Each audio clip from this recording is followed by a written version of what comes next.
दोस्तों physics with Kundan sir में आप सभी लोग का स्वागत है। दोस्तों जो हमारा आज का लेक्चर है ईट का ही है, ईट का यूज है। जैसा कि मैंने पिछले लेक्चर में भी आपसे कहा था कि ईट के लगभग 4 लेक्चर आएंगे, ओरिजिनली 4 लेक्चर आएंगे।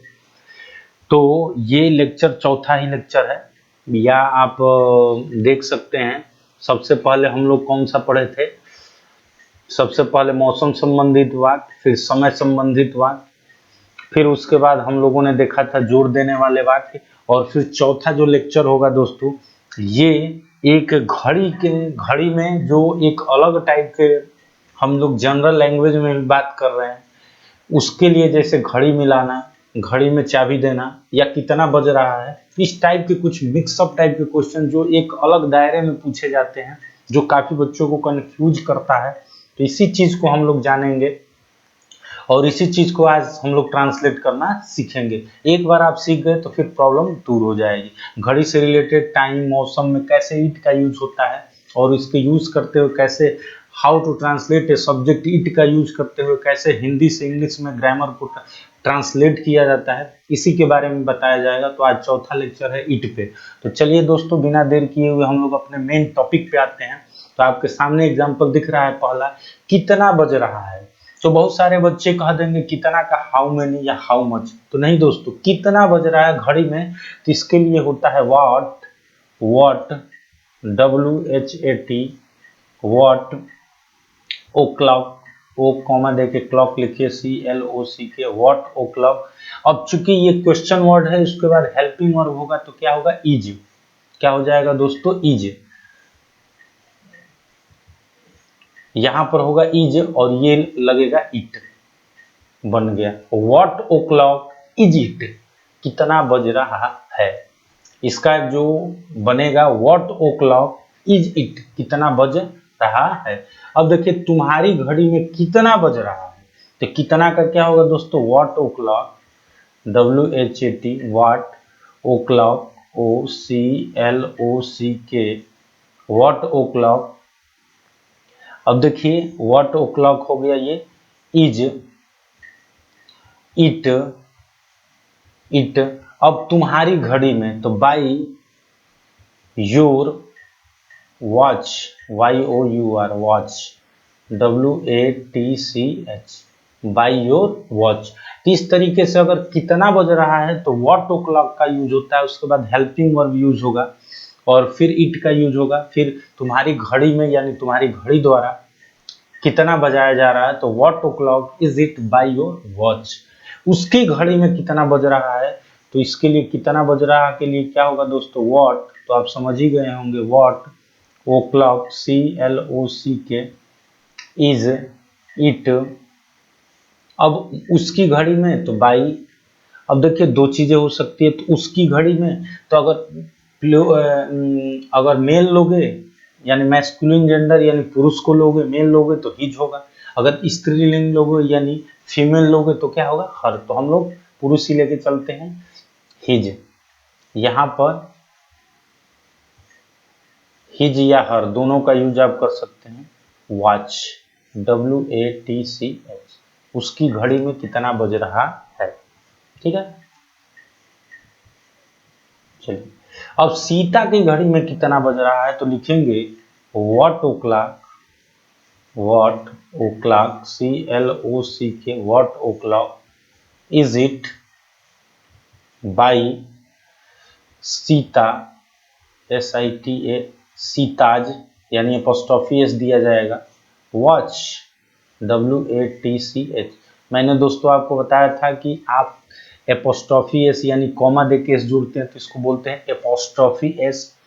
ठीक है, इसको अगर आप लिखना चाहें तो बाई, तो लिख सकते हैं by the watch of, WATCH, watch of Sita, ऐसे भी आप लिख सकते हैं, या इससे भी लिख सकते हैं बाई सीताज वॉच।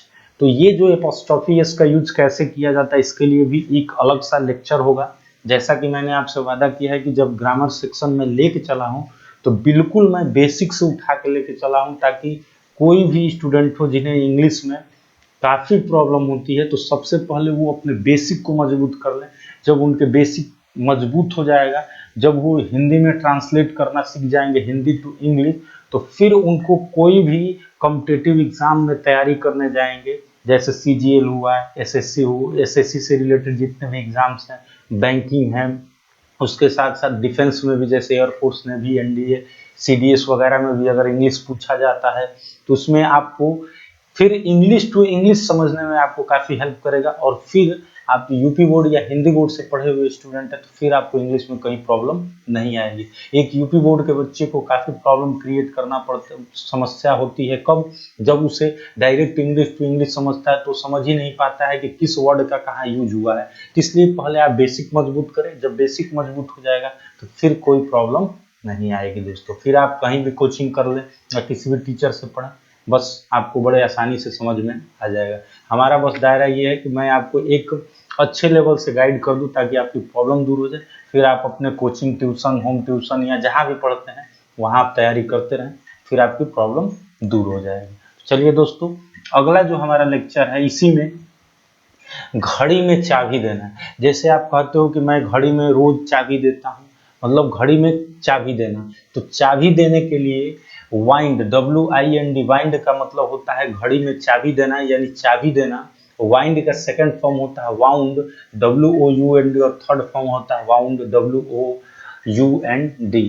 तो ध्यान दीजिएगा, अब बनाते हैं मैं घड़ी में रोज चाबी देता हूँ।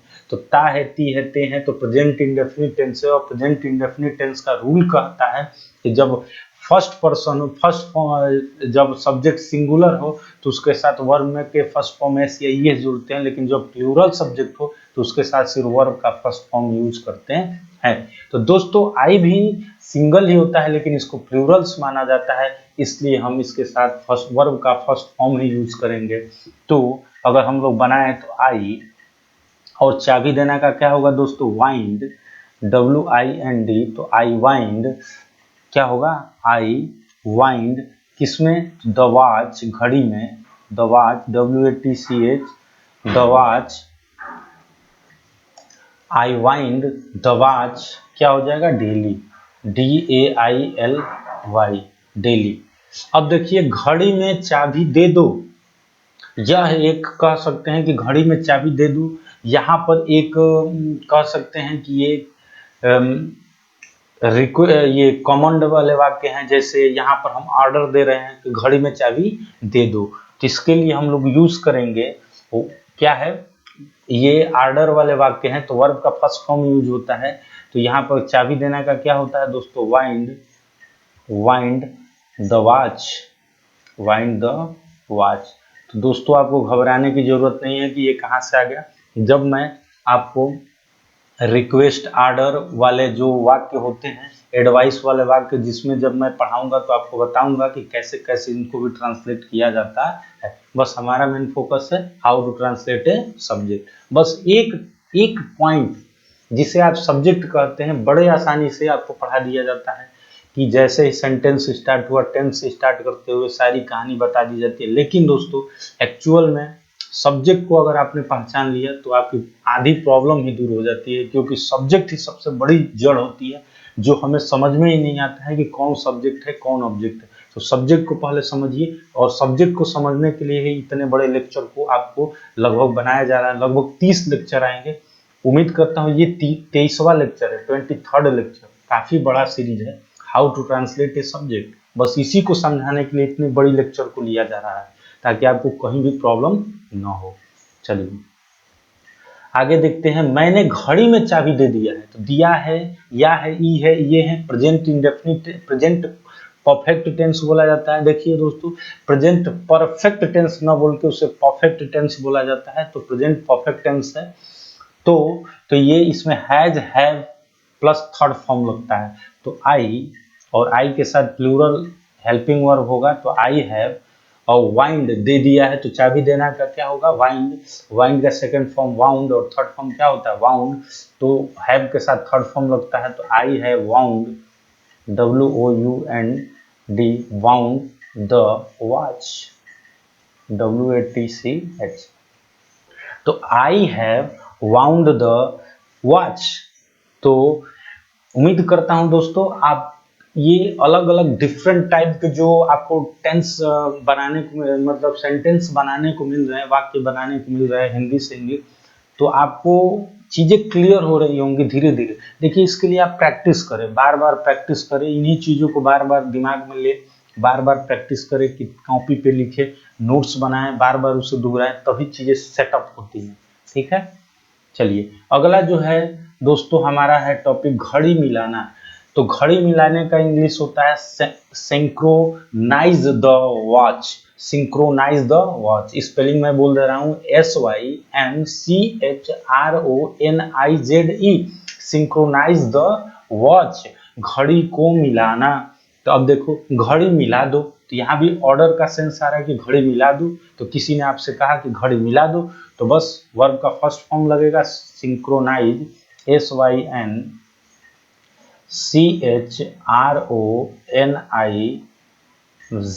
सिंक्रोनाइज द वॉच, घड़ी को WATCH, घड़ी को मिला दो। ये एक आर्डर वाले वाक्य हैं। आर्डर कमांड वाले वाक्यों को वर्ब के फर्स्ट फॉर्म से लेके बनाया जाता है। तो ये चीजें मैं इंपरेटिव सेंटेंस होता है, तरह तरह के सेंटेंसेस होते हैं। जब सेंटेंस आएगा तो मैं बताऊंगा, कहीं affirmative, negative, imperative, optative, exclamatory sentences जो होते हैं, इन चीज़ों को भी मैं डिफाइन करूंगा, लेकिन धीरे धीरे। तो इसमें जो होता है ये एक कमांड वाले वाक्य हैं, आर्डर वाले वाक्य हैं। इसमें हम लोग वर्ब के फर्स्ट फॉर्म से स्टार्ट करते हैं। तो घड़ी मिलाना का क्या हो गया दोस्तों, सिंक्रोनाइज द वॉच, मैं अपनी घड़ी रोज मिलाता हूँ। तो आई ता है टी है तो प्रेजेंट इंडेफिनिट, तो synchronise SYNCHRONIZE, I synchronise my watch, मेरी घड़ी। तो आई के साथ क्या यूज होगा दोस्तों, माई, क्योंकि इस माई को बोलते हैं दोस्तों पॉजेसिव एडजेक्टिव। क्या बोलते हैं, पॉजेसिव एडजेक्टिव। इसके बारे में बताया जाएगा। तो आई के साथ क्या यूज होता है पजेशन के लिए, माई। ही के साथ पजेशन के लिए, चलिए मैं समझा दे रहा हूँ। ही के साथ दोस्तों पजेशन के लिए यानी अपनत्व के लिए हिज लगता है। सी के साथ दोस्तों हर लगता है। दे के साथ जो लगेगा देयर लगेगा, THEIR, देयर, दे है, THEY है, दे। उसके साथ आप आई के साथ ले सकते हैं, आप माई ले सकते हैं, माई लगता है। ठीक है, आई के साथ क्या लगेगा, माई लगेगा। यू के साथ दोस्तों लगता है पोजीशन के लिए, अपना के लिए, योर। तो ये चीजें हैं, इनको मैं डिटेल में बताऊंगा, धीरे धीरे बता रहा हूँ अभी। I synchronise my watch daily, WATCH, watch daily, DAILY, I synchronise my watch daily. चलिए अगला है, कह रहे हैं कि मैंने घड़ी मिला दिया है, मैंने घड़ी मिला दिया है। तो मैंने घड़ी मिला दिया है, तो या है, ई है, ई है। ये जो है प्रेजेंट परफेक्ट टेंस है, और प्रेजेंट परफेक्ट टेंस का रूल कहता है कि सब्जेक्ट प्लस हैज, हैज या हैव प्लस वर्ब के थर्ड फॉर्म प्लस ऑब्जेक्ट इस स्ट्रक्चर पे कार्य करता है। तो चूंकि यहाँ पर सब्जेक्ट क्या है, आई, और आई को माना जाता है प्लूरल, तो प्लूरल के अकॉर्डिंग हेल्पिंग वर्ब क्या यूज होगा, प्लूरल वाला, तो हैव लेगा। तो लिखेंगे आई हैव सिंक्रोनाइज्ड, SYNCHRONIZED,